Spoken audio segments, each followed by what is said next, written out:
네, 안녕하십니까. 최근 인도네시아에서 또 심기를 건드리는 소식이 들려왔습니다. 정말이지 잊을만 하면 나타나서 화를 돋궈주는데요. 이번에는 염치없게도 자기들이 직접 한국에 뒤통수를 쳤던 잠수함 사업을 재개하자고 요청해왔다고 합니다. 이들이 한국을 배신하면서 했던 짓들을 떠올리면 어떻게 그런 말이 나올 수가 있는지 궁금할 지경인데요. 인니는 한국 없이 다른 나라들과 잘해볼 수 있을 줄 알았겠지만 결국 줄퇴짜를 맞고 돌아와서 한국의 바짓가랑이를 잡는 것으로 보입니다. 하지만 한국은 이제 와서 인도네시아가 아쉽지 않죠. 이미 한국 잠수함을 사겠다는 나라가 줄을 서 있기 때문입니다. 자세한 소식을 함께 알아보겠습니다. 과거 인니는 한국의 장보고급 잠수함을 3척 도입했습니다. 2015년부터 2021년에 걸쳐 인도되었는데요. 인도네시아는 당초 여기에 더해 3척을 추가 계약했었습니다. 그런데 초기 계약분 인도가 완료되기 직전인 2020년부터 인도네시아는 수상한 움직임을 보이기 시작했습니다. 추가 계약분 3척에 대한 계약금 지불을 차일피일 미루더니 언론을 통해 장보고급을 비롯한 한국 잠수함의 문제점을 꼬집으며 언론 플레이를 시작한 것입니다. 언론을 통해 장보고급을 비롯한 한국 잠수함의 문제점을 꼬집으며 언론 플레이를 시작한 것입니다. 한국 잠수함의 결함이 아예 없던 것은 아니었습니다. 대표적으로 나사 풀림 문제와 동력 체계에 인버터 모듈 결함이 있었는데요. 이 두 가지 문제점 모두 사실은 원형인 209형 잠수함과 214형 잠수함을 독일에서 수입해오면서 발생한 것들이었습니다. 나사 풀림 문제의 경우 국산과 독일산 나사의 규격이 미세하게 달랐기 때문에 독일산을 기준으로 설계된 부품에 국산 나사를 사용했을 경우 교합 강도가 달라서 발생하는 문제였습니다. 이 문제는 도입 초기에 철판을 덧대고 추가적인 볼트로 고정시키는 방법으로 말끔하게 해결해어줄 인버터 모듈의 결함의 경우는 한국이 어떻게 해볼 수 있는 문제가 아니었습니다. 원본인 214형이 독일에서부터 달고 온 문제점이고 장보고급으로의 개량 과정에서 한국이 손을 댈 수 있는 영역도 아니었죠. 209형과 214형은 카탈로그 스펙이 매우 좋은 축에 속했기 때문에 한국을 포함한 수많은 나라에 팔렸는데요.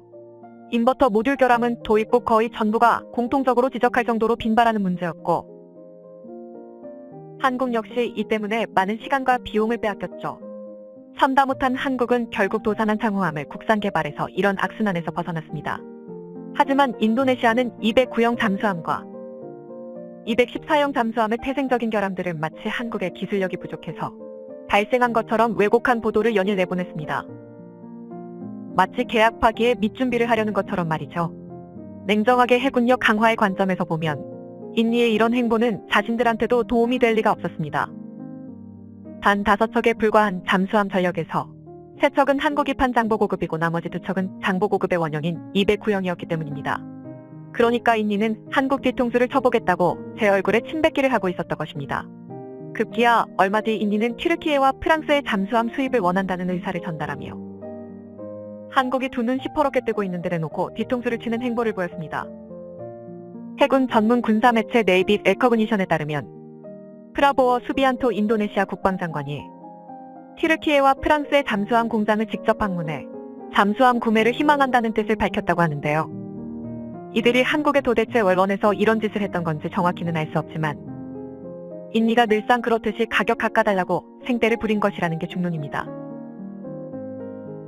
하지만 무기를 사고 파는 중대사를 치르는 건데 때 좀 쓴다고 안 될 일이 되지는 않죠. 한국의 입장은 싫으면 말고였고 덕분에 이때를 기점으로 장보고급 3척의 추가 도입 계획은 사실상 파기된 것으로 여겨졌는데요. 최근에 갑자기 인도네시아가 장보고급의 도입 계획을 재개하자며 친한 척을 하기 시작했습니다.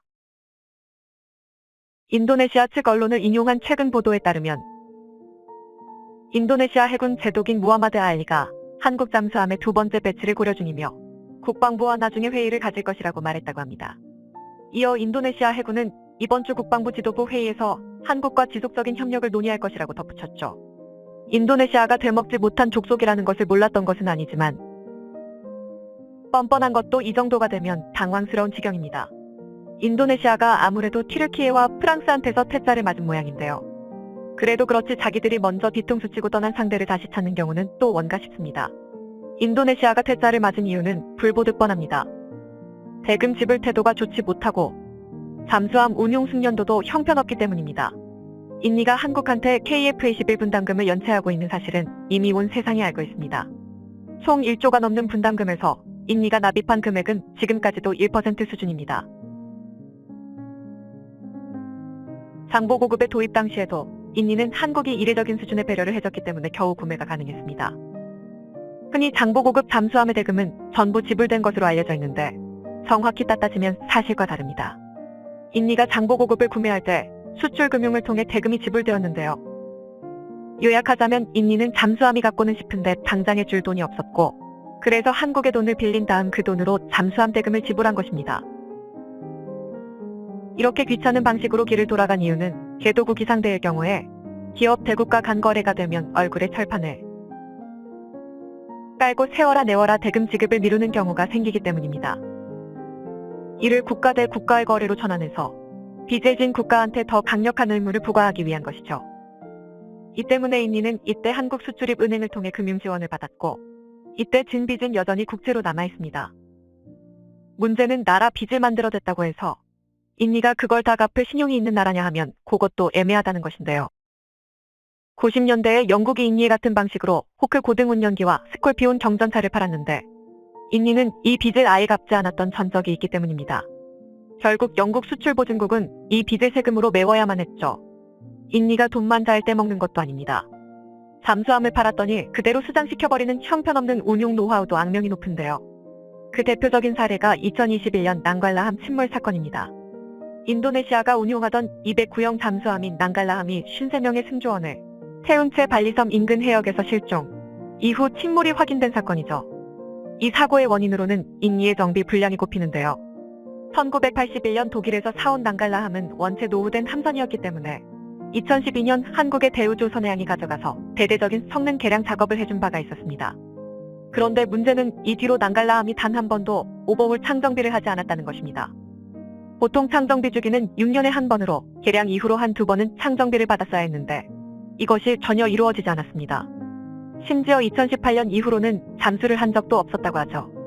그런 불안하기 짝이 없는 잠수함에 인니는 심지어 34명으로 정해져 있는 정원보다 승조원을 19명이나 더 태워서 운용하고 있었습니다.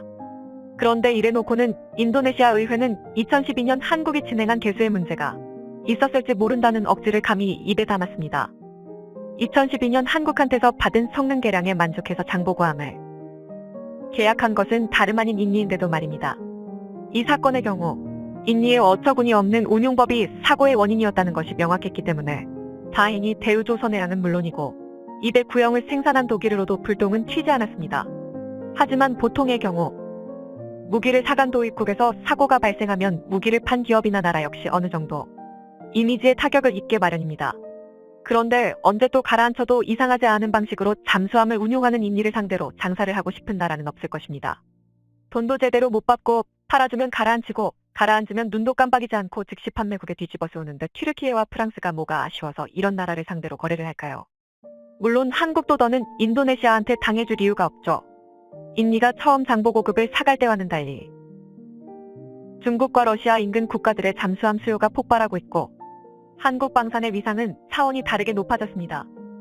인도네시아 생각과는 달리 한국은 이미 얼마든지 잠수함 사업을 함께할 나라들이 많다는 것입니다. 대우조선해양 측 관계자도 인도네시아의 접촉에 대해 형식적인 반응만 내놓으며 미온적인 태도를 취했죠. 당장 인도네시아의 뒤통수 때문에 갈 곳 없이 붕 떠버렸던 장보고급 푸게약분 세척은 이제 폴란드와 필리핀이 서로 가지겠다고 아웅다웅하는 상황입니다. 폴란드는 러시아의 사보타주로 해서 가스관 노르드 스트림이 폭파되는 사건이 발생하자 SLBM 투발 기능을 갖춰 러시아에 대한 억지력을 발휘할 수 있는 잠수함을 찾아 나서기 시작했습니다. 한편 필리핀은 중국 선박이 어선을 전속력으로 들이받아 침몰시켜버리는 사건이 발생하는 등 남중국해에서 중국이 점점 활개치고 다니자 다른 동남아 국가들과 마찬가지로 잠수함 전력 강화를 꾀하기 시작했죠. 다른 동남아 국가들이 싼 맛에 러시아나 중국의 잠수함에 손댔다가 크고 작은 문제로 고생하는 것을 본 필리핀은 제대로 된 잠수함을 팔아줄 수 있는 믿음직한 국가를 찾게 되었습니다. 그리고 이들이 찾아온 나라가 바로 한국이었습니다. 폴란드가 원하는 SLBM 투발 능력을 갖춘 잠수함, 필리핀이 원하는 제대로 된 잠수함은 사실상 한국에서만 구할 수 있었죠. 이들뿐만 아니라 인도도 잠수함 사업을 진행하고 있었는데 인도군에서 점점 무리한 요구를 해오자 대부분 국가가 떨어져 나갔는데도 한국만은 아직까지 불가능에 가까운 조건을 만족시키면서 하차하지 않고 남아있습니다. 인도의 경우 그 정도가 심하기는 해서 한국도 하차를 고려하고는 있지만 경쟁 과정에서 러시아, 프랑스, 스페인, 독일을 모두 제쳤다는 성과를 남겼습니다. 인니 입장에서는 어리둥절한 상황입니다. 붕 떠버렸던 잠수함을 사겠다고 돌아오면 한국이 반겨줄 줄로 알았는데 고작 2년 남짓한 사이에 세계 이곳저곳에서 한국 잠수함을 사겠다고 찾아와 문전성시를 이루고 있었기 때문입니다. 이런 상황에서 뒤통수나 쳤던 인니를 한국이 선택해줄 리가 없죠. 자기들이 아니면 한국이 장사도 못할 줄로 알고 근거 없는 자신감이 넘치던 인니는 졸지에 원래 자기 몫이던 잠수함도 다른 나라에 뺏기고 닥쳤던 게 꼴이 나버렸습니다. 시청해주셔서 감사합니다. 영상이 도움이 되셨다면 구독과 좋아요 부탁드리며 다음에 더 유익한 영상으로 찾아뵙도록 하겠습니다.